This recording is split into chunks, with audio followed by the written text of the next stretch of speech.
राशवी, केवल इतना ही पकाया है, मिष्ठान्न नहीं बनाया आपने।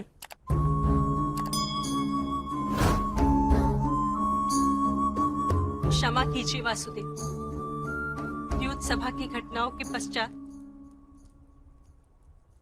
हम सभी प्रतिदिन यही भोजन करते हैं।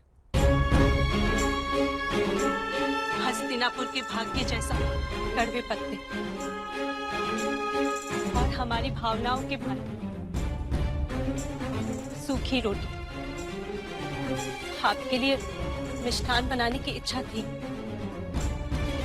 किंतु जीजी ने रोक लिया। ऐसा क्यों बुआ?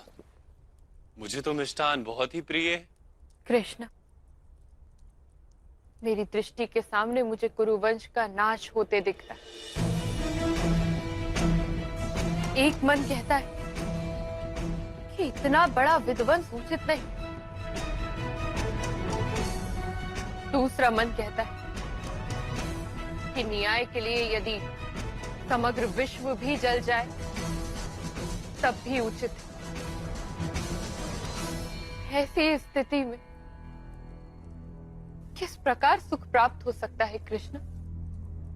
सुख तो पहचानने की वस्तु है बुआ, प्राप्त करने की वस्तु नहीं।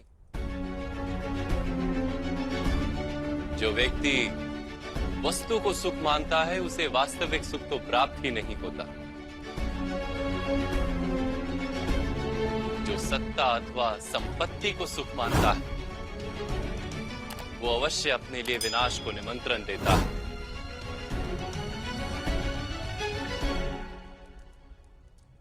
समग्र कुरुवंश का विनाश अनिवार्य है, क्योंकि महाराज धृतराष्ट्र ने वास्तविक सुख के रहस्य को जाना ही नहीं, और उनके पुत्रों ने भी सत्ता में, राज्य में और अहंकार की पुष्टि में ही सुख देखा।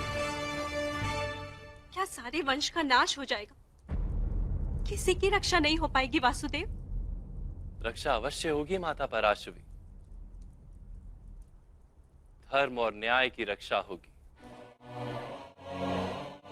जो नाश के पात्र हैं उनका नाश होगा, और जिनकी रक्षा करना आवश्यक है उनकी रक्षा होगी।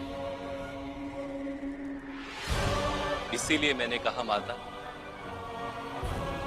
सुख को जाना जाता है, ढूंढा नहीं जाता। लीजिए, अब मैं आपके हाथ के बने मिष्ठान का सुख प्राप्त करूंगा।